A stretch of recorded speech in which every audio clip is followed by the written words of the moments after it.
Hello, friends, and welcome to our pro-life reflections on the readings for the fifth Sunday of Lent in Year B. The gospel of Christ is the gospel of life, precisely because when the grain of wheat falls to the earth and dies, it produces much fruit.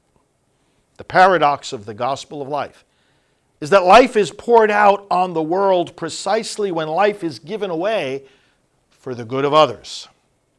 In St. John Paul II's document, The Gospel of Life, we read these words, and I quote, "He who had come not to be served, but to serve, and to give his life as a ransom for many, attains on the cross the heights of love.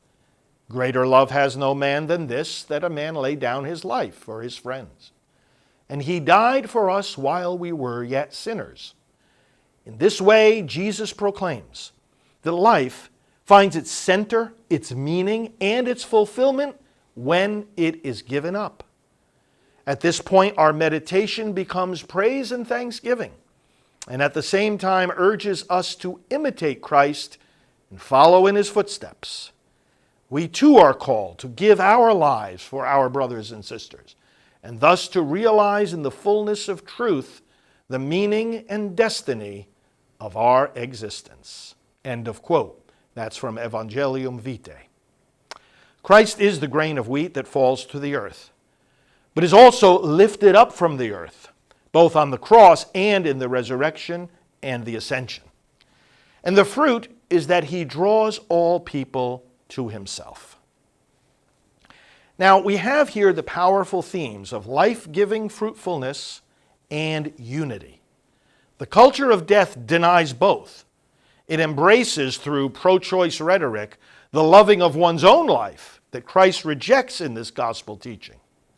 The words, "This is my body," are used with opposite meanings. I control my life, or I give my life.